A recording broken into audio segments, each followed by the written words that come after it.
Hello दोस्तों, तो कैसे हैं आप सब। आई होप आप बहुत अच्छे होंगे और आपके फ्रेंड्स भी अच्छे होंगे। तो आज हम लेकर आए हैं आपके गैलेक्टिक यूट्यूब चैनल पे पॉलिटिकल साइंस का जो हम पार्ट कर रहे थे, थर्ड पार्ट। ठीक है, आपका जो चैलेंजेस ऑफ नेशन बिल्डिंग का पार्ट था उसका आज हम थर्ड पार्ट करने वाले हैं। और अगर आपने फर्स्ट और सेकंड पार्ट नहीं देखा है तो आई बटन पे क्लिक करके आप वो देख सकते हैं, बिकॉज जब तक आप वो नहीं देखोगे तब तक आगे की वीडियो समझ नहीं आएगी। चलिए यदि स्टार्ट करते हैं आज का हमारा टॉपिक। और आज का हमारा टॉपिक क्या है, तो आज का जो आपका टॉपिक है वो है प्रिंसली स्टेट के बारे में, कि प्रिंसली स्टेट क्या है और प्रिंसली स्टेट में प्रॉब्लम्स कैसे है। जैसा कि मैंने बताया था प्रीवियस वीडियो में कि हम टॉपिक करेंगे प्रिंसली स्टेट और सरदार वल्लभ भाई पटेल के रोल के बारे में। तो चलिए स्टार्ट करते हैं। सबसे फर्स्ट कि आपके प्रिंसली स्टेट होते कौन से, प्रिंसली स्टेट कहते किसे हैं। तो देखो क्या हुआ, before independence India was divided into two parts, British India and princely state. The number of this princely state was about 565। 1 marks का क्वेश्चन आएगा, नोट कर लेना, अपनी कॉपी और पेन लेकर बैठ जाओ। जो मैं 1 मार्क्स के क्वेश्चन बताने वाला हूं आप नोट करते रहना, साथ के साथ आपकी एमसीक्यूज की प्रैक्टिस हो जाएगी। तो first, how many princely state, आपके प्रिंसली स्टेट कितने थे। तो 565। Before independent India was divided into 565 princely state. India जो था 565 प्रिंसली स्टेट में डिवाइडेड था। Sardar Patel home minister play the historical role in preceding the rulers of the princely state and the had most of the princely state to join the India as a union। यानी कई ऐसे princely state थे जिन्होंने India को join कर लिया। But आपको पता है कई ऐसे प्रिंसली स्टेट भी थे जिन्होंने आफ्टर इंडिपेंडेंट इंडिया को ज्वाइन करने से मना कर दिया। और आज का जो टॉपिक है ना आपका वो इसी पे ही, कि आखिर क्यों वो अपने आप को इंडिपेंडेंट रखना चाहते थे। ठीक है, तो problems in the merge of princely states, problems क्या थी और इस प्रॉब्लम का सॉल्यूशन किसके पास था। देखो प्रॉब्लम आई, 565 पार्ट्स में हम डिवाइडेड थे, तो जैसे ही हम आजाद हुए तो कई सारी प्रॉब्लम इमर्ज होनी शुरू हो गई। तो उसमें जो सबसे इंपॉर्टेंट रोल था हमारा किसका था, सरदार पटेल ने, सरदार वल्लभ भाई पटेल, क्योंकि उस समय होम मिनिस्टर थे और इन्होंने सभी प्रिंसली स्टेट्स को इंडिया का पार्ट बना लिया। लेकिन कुछ में प्रॉब्लम्स आई, वो कौन कौन सी थी तो चलिए देखेंगे अभी। ठीक है, आगे problems the merge of princely state. तो सबसे पहले बात करते हैं immediately before independence the British said that India is going to be independent from British domination. यानी सबसे पहले बात करते हैं कि जो ब्रिटिश थे उन्होंने कह दिया कि अब हम यहां से जाएंगे और इंडिया को आजाद कर जाएंगे। In a such situation the princely state will be free and princely state can join India if they want either in Pakistan और कैन रिमेन इंडिपेंडेंट। देखो ये जो बात की ना उन्होंने, यही एक प्रॉब्लम्स की जड़ थी।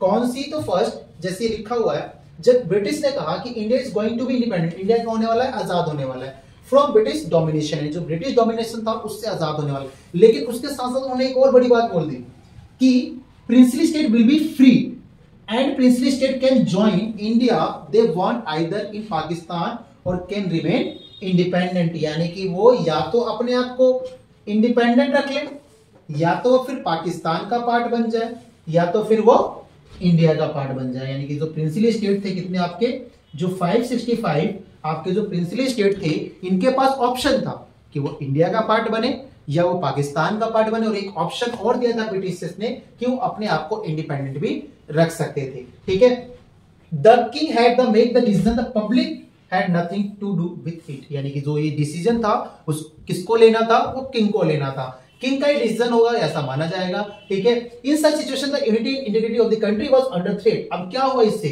The unity integrity of the country was under threat, जो हमारे देश की एकता और जो अखंडता थी वो खतरे में आ गई। If the princely state demand separation, क्योंकि जितने भी प्रिंसली स्टेट थे हमारे कंट्रीज में उन सभी ने एक डिमांड करी सेपरेशन की, अलग होने की। They do not know how many pieces of the country would have been broken। क्या होता, how many pieces, यानी कि इंडिया जो होता वो छोटे छोटे छोटे पार्टों में डिवाइड हो जाता। और यही हमारी सबसे बड़ी प्रॉब्लम्स थी। और इसको सॉल्व करने के लिए जो हम देखने को मिलते हैं, देखेंगे कि इनका जो सरदार पटेल था उन्होंने किस तरीके से जो प्रिंसली स्टेट प्रॉब्लमेटिक थे उनको अपना पार्ट बनाया। ठीक है, ठीक है, इन सच सिचुएशन इससे क्या हुआ, प्रॉब्लम्स आने लगी। अब जब प्रॉब्लम्स आने लगी तो प्रॉब्लम्स क्या हुआ, तो देखो सबसे पहले 1 नंबर का क्वेश्चन मैंने बोला था ना आपको कि अपनी नोटबुक लेकर पेन लेकर बैठो, 1 मार्क्स से क्वेश्चन बताऊंगा साथ साथ। The king of Travancore first asked to liberate his kingdom. सबसे पहले जो तरवनकोर के किंग थे उन्होंने अपने एक लिबरेट रहने की डिमांड कर दी, एक अपने आप को इंडिपेंडेंट नेशन घोषित कर दिया। The next is the Nizam of the Hyderabad did the Nawab of Bhopal did not want to join the constituent assembly. इसके बाद क्या हुआ कि दो और हैदराबाद और भोपाल, जो हैदराबाद था उसने भी इंडिया को ज्वाइन करने से मना कर दिया। तो यहां पे हम देखेंगे role of the Patel in the merge of the princely state की इसके बाद जो हमारे सरदार पटेल थे उनका रोल क्या देखने को मिला। तो यहां से 1 मार्क्स का क्वेश्चन क्या लिखना है आपको, जो तरवन सबसे पहला जो प्रिंसली स्टेट कौन सा था जिसने इंडिपेंडेंट की घोषणा की, तो first the king of the Travancore, ठीक है, जो त्रवणकोर का किंग था उसने सबसे पहले अपनी इंडिपेंडेंट की घोषणा की थी, ठीक है, आपको याद रखना है, ठीक है। देखते हैं नेक्स्ट आगे क्या है आपका। तो देखिए आगे आपका जो है role of the Patel merge of princely state, क्या रोल रहा है हमारे प्रिंसली स्टेट में सरदार पटेल का। तो there was a possibility of India become small and big pieces in such a situation the government took a tough decision. सबसे बड़ा था टफ डिसीजन लेना कि अगर ऐसा नहीं होता तो इंडिया क्या होता है, स्मॉल और बिग पीसेस में डिवाइड हो सकता था। Because the Muslim League oppose this, people said that the princely state should be left to take the decision of their choice, यानी कि वो अपनी चॉइस के अकॉर्डिंग डिसीजन ले सकते थे और कहीं ना कहीं वो पार्ट बन सकते थे, ठीक है। सरदार वल्लभ भाई Patel with his cleverness and understanding include the princely state in the Indian union, यानी कि सरदार पटेल ने एक काफी ज्यादा क्लेवरनेस यानी चालाकी से और अंडरस्टैंडिंग के तहत कई सारे जो प्रिंसली स्टेट थे उसको इंडिया का पार्ट बना लिया। बट कुछ प्रिंसली स्टेट थे जिनमें प्रॉब्लम्स आई, कौन कौन सी थी फटाफट देखते हो प्रिंसली स्टेट कौन कौन से थे। चलिए सबसे पहला हमारा Hyderabad the largest princely state of India. अब पता है आपको हैदराबाद ऐसी जगह है जो मतलब यानी कि अगर वो एक प्रिंसली स्टेट बनता है इंडिपेंडेंट तो इंडिया के अंदर प्रॉब्लम्स आ जाती, ठीक है। Hyderabad the largest princely state of India under the rule of Nizam. यहाँ पे जो रूलर था वो कौन था, निजाम। हैदराबाद का रूलर निजाम था, one of the world richest person. ये पता है आपको निजाम एक ऐसा व्यक्ति था जो पूरे उस समय आजादी के समय की बात हो रही है, उस समय Nizam one of the world richest person, यानी वर्ल्ड में जितने भी रिचेस्ट पर्सन है जो अमीर लोग हैं उनमें से एक था। Nizam want Hyderabad to be an independent state. Hyderabad का जो निजाम है वो अपने आप को एक इंडिपेंडेंट स्टेट रखना चाहता था, लेकिन but the people of Hyderabad were not happy with the rule of Nizam due to his non democratic practice, hence various section of society agreed against him. पता है आपको क्या हुआ, जो भी लाइन पढ़ी मैंने, इस लाइन का मतलब क्या है कि the people of Hyderabad were not happy with the rule of Nizam. वहां के जो लोग थे वो निजाम से खुश नहीं थे, क्यों, due to his non democratic practice, क्योंकि वो एक डेमोक्रेटिक प्रैक्टिस नहीं दे रहा था निजाम। अब प्रॉब्लम क्या थी, देखो प्रॉब्लम बता देता हूं, यहाँ पे प्रॉब्लम क्या थी। जो आपके निजाम साहब हैं, अब ये निजाम साहब जो थे एक तो मुस्लिम थे, सबसे बड़ी बात क्या थे, ये मुस्लिम थे, एक मुस्लिम रूलर। और आपको पता है कि हैदराबाद में मुस्लिम के साथ साथ हिंदू पॉपुलेशन भी रहती थी, ठीक है, कौन सी, हिंदू पॉपुलेशन भी थी वहां पे।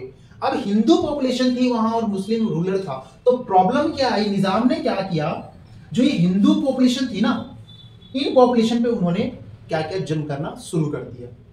हिंदुओं के घरों में लूटना, जो इनके सैनिक थे, ठीक है, वर्ड यूज करेंगे हम राजाकर आगे जाकर, ठीक है, वो उन्होंने क्या किया वहां पे, मतलब यानी जो हिंदू घर थे, हिंदू फैमिलीज जो थी उनके साथ उन्होंने मिसबिहेव करना शुरू कर दिया, उनके गहने लूटे, उनकी बहू बेटियों के साथ रेप करना शुरू कर दिया, नॉन डेमोक्रेटिक, वहां के हिंदुओं को राइट्स भी नहीं दे रहे थे।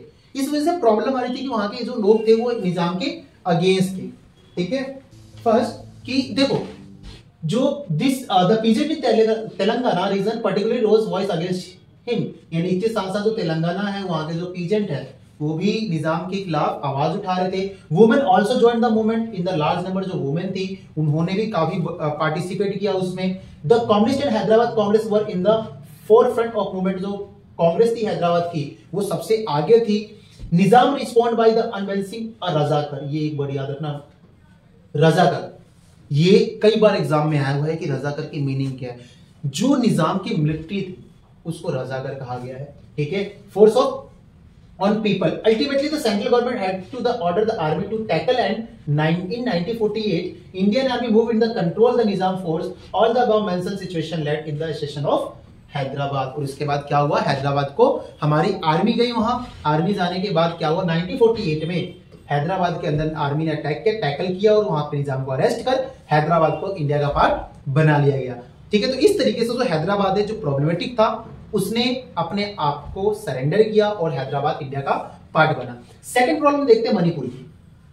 मणिपुर के साथ कौन सी प्रॉब्लम आई, due to integration of princely state Maharaja of Manipur Bodhchandra Singh, यानी कि जो महाराजा थे मणिपुर के, उनका नाम क्या था, 1 मार्क्स में कई बार आया हुआ है एग्जाम में, तो आपको याद रखना है। जो मणिपुर है उनके राजा का नाम था Bodhchandra Singh. Sign the instrument of accession with the Indian government on the assurance to be maintain the internal autonomy of Manipur. अब क्या हुआ इनके साथ, इन्होंने प्रॉब्लम क्यों क्रिएट कर दी कि जब जो महाराजा थे बोधचंद्र, इन्होंने इंस्ट्रूमेंट ऑफ एक्सेशन, ये क्या है इंस्ट्रूमेंट ऑफ एक्सेशन, एक सहमति पत्र, एक विलय पत्र, ठीक है, जिसके तहत जितने भी प्रिंसली स्टेट थे उसको इंडिया का पार्ट बनाया गया था इंस्ट्रूमेंट ऑफ एक्सेशन के तहत। तो जो महाराजा थे कहां के, मणिपुर के, क्या नाम है उनका, बोधचंद्र, उन्होंने साइन किया गवर्नमेंट के साथ, इंडियन गवर्नमेंट के साथ कि maintain the internal autonomy of Manipur, यानी कि मणिपुर जो है वो इंडिया का पार्ट तो रहेगा लेकिन उसकी इंटरनल ऑटोनॉमी बनी रहेगी, यानी कि जो आंतरिक स्वायत्ता है वो बनी रहेगी। The state become the constitutional monarchy after the conduct election in 1948।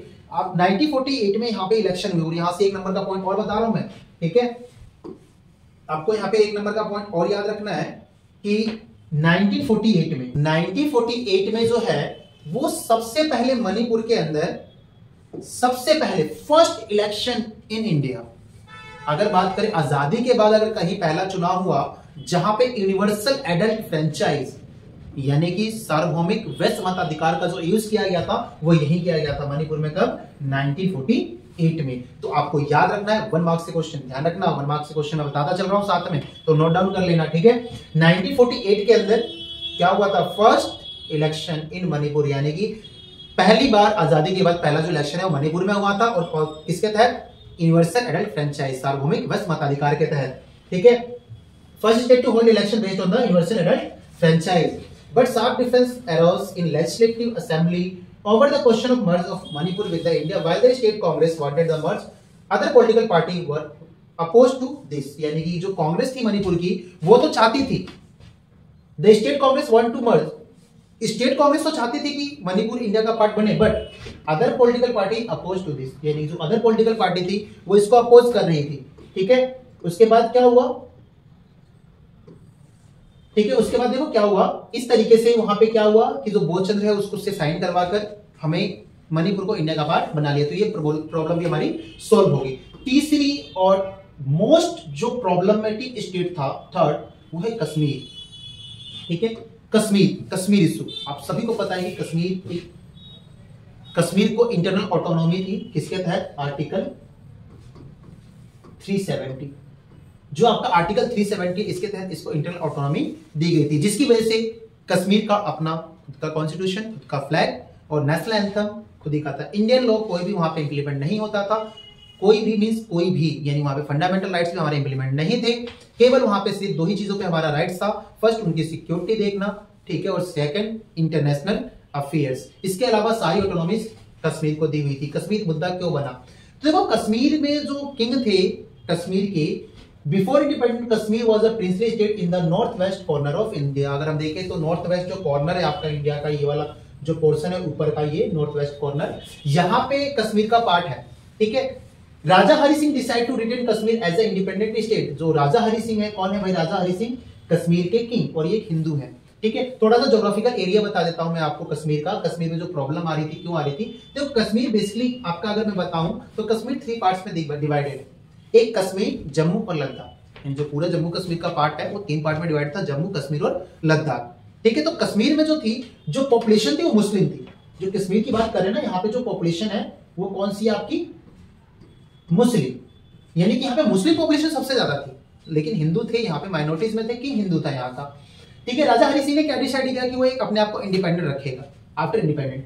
The इन्वेशन of Kashmir by the Pakistani tribesman threatened and The existence of Kashmir, India provide military help to राजा हरि सिंह। अब देखो यहाँ पे जो लाइन लिखी हुई है ना, invention of Kashmir by the Pakistani और India provide military help to Raja Hari Singh. अब ये क्यों हुआ, पता है क्यों हुआ, कश्मीर के अंदर जो पाकिस्तानी आर्मी थी वो एंटर कर गई, और पाकिस्तानी आर्मी के साथ साथ जो ट्राइब्स मैन थे वहां पे, जो ट्राइबल पीपल्स थे, वो भी क्या कर गए, एंटर कर गए कश्मीर के अंदर। और ये एंटर करने के बाद क्या हुआ ना, राजा हरि सिंह को लग गया भाई डर कि अब क्या होगा। अब पाकिस्तानी आर्मी आ चुकी है और पाकिस्तानी आर्मी वहां के जो लोकल पीपल्स थे उनके साथ मिलकर अटैक कर रहे थे। तो दूसरी प्रॉब्लम थी भाई, राजा हरि सिंह को लगा कि अब तो मैं गया, अब बचने का एक ही चारा है कि भारत से हेल्प ली जाए।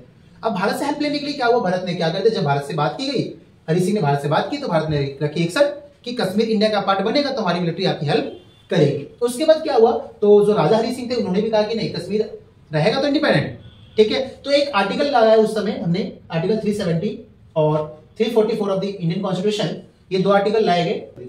आर्टिकल 370 के तहत क्या किया गया, पाकिस्तान जो कश्मीर था उसको एक इंडिपेंडेंट स्टेट का दर्जा दिया गया। सेपरेटिज्म और terrorism increase rated in this state, यहाँ पे क्या हो रहा था, धीरे धीरे जो टेररिज्म है और सेपरेटिज्म है वो इंक्रीज हो रहा था। तो क्या हुआ, 5 अगस्त 2019 को by article 370-35A in the special state given to Jammu Kashmir was removed. क्या कर दिया गया, जो आर्टिकल 35A था, ठीक है, ये 35A है आपका, ध्यान रखना, ठीक है। 35A जो था और आर्टिकल 370 जो था उसको 5 अगस्त 2019 मोदी सरकार की गवर्नमेंट, हमारी एक स्ट्रॉन्ग गवर्नमेंट ने क्या किया, इसको रिमूव कर दिया और यहां से जो कश्मीर है वो प्रॉपर तरीके से इंडिया का पार्ट बन गया, ठीक है। Establish the principle of one legislation one mark and one principle पे अब ये जो कश्मीर है वो हमारा पार्ट बन चुका है, ठीक है। लास्ट टॉपिक है आपका जूनागढ़। ये लास्ट टॉपिक है कि ये जो प्रॉब्लम्स क्रिएट कर रहा था उसमें एक टॉपिक था आपका कि जो जूनागढ़ है उसने भी प्रॉब्लम क्रिएट की। अब जूनागढ़ ने क्या किया, जूनागढ़ की प्रॉब्लम्स क्या थी उसके बारे में देख लेते हैं, ठीक है। देखो जूनागढ़ गुजरात का एक, जो जूनागढ़ है वो गुजरात का एक प्रिंसली स्टेट है। कहां का ये, गुजरात का, ठीक है। दिख रहा होगा, विजुअल दिख रहा होगा एकदम। जूनागढ़ जो है वो कहां का है भाई, गुजरात का एक प्रिंसली स्टेट है। Junagadh was a small state on the coast of Saurashtra surround by the Indian territory and therefore without any geographical continuity with Pakistan, जो कि बिल्कुल पाकिस्तान के पास ही रहता है। At it Nawab announced accession of this state of Pakistan on 15 August 1947, even though the people of the state of well-meaning Hindus desired to join India। यानी कि क्या हुआ, जो वहां का किंग था वो चाहता था कि पाकिस्तान में मिल जाए, तो उसने अनाउंस भी कर दिया कि जो जूनागढ़ है वो पाकिस्तान का पार्ट बनेगा। बट वहां के जो पीपल्स थे, जो हिंदू थे वहां के, वो चाहते थे वो इंडिया को ज्वाइन करना। गोइंग अगेंस्ट दिस अप्रोच, तो क्या हुआ, वो इसके अगेंस्ट चले गए। Pakistan accept the Junagadh accession, on the other hand the people of the state would not accept the ruler decision. अब देखो यहाँ पे प्रॉब्लम क्या आ गई भाई, जो यहाँ का किंग था उसने तो जूनागढ़ को पाकिस्तान का बना दिया और पाकिस्तान एक्सेप्ट भी कर लिया कि जूनागढ़ हमारा पार्ट है, लेकिन जो वहां के पीपल्स थे ना उन्होंने एक्सेप्ट नहीं किया रूलर के डिसीजन को। They organize a popular movement, यहाँ पर मूवमेंट हुआ, force the Nawab and field the establish the provincial government. बाद में क्या हुआ, वहां पे एक जनमत संग्रह करवाया गया और उसके बाद जूनागढ़ को भी इंडिया का पार्ट बना लिया गया। तो ये थी हमारी 4 मेजर प्रॉब्लम्स, कश्मीर, हैदराबाद, मणिपुर और जूनागढ़, जिसमें हमने देखा कि जब सरदार वल्लभ भाई पटेल थे उन्होंने काफी एक क्लेवरनेस तरीके से, बिल्कुल चालाकी से और एक समझदारी से सभी प्रिंसली स्टेट को इंडिया का पार्ट बनाया और एक ग्रेट यूनियन को इस्टेब्लिश किया। इसीलिए सरदार वल्लभ भाई पटेल को 1 नंबर का क्वेश्चन छोड़ता हुआ जाता हूं मैं। सरदार वल्लभ भाई पटेल को आयरन मैन ऑफ इंडिया कहा जाता है और इन्हीं के नाम से स्टैच्यू ऑफ यूनिटी को इस्टेब्लिश किया गया है। तो ये था हमारा रोल सरदार वल्लभ भाई पटेल का। और वीडियो अच्छी लगी हो तो कमेंट करना और ज्यादा से ज्यादा अपने दोस्तों को शेयर करना, क्योंकि बहुत इंपॉर्टेंट टॉपिक बताया मैंने, बहुत अच्छा एग्जाम में आता है क्वेश्चन इसका और 1 मार्क से भी क्वेश्चन बताया। एक टॉपिक और रह गया आपका इस चैप्टर का, जो हम अगली वीडियो में कंप्लीट करेंगे और इसके साथ ये वीडियो कंप्लीट हो जाएगी, चैप्टर कंप्लीट हो जाएगा।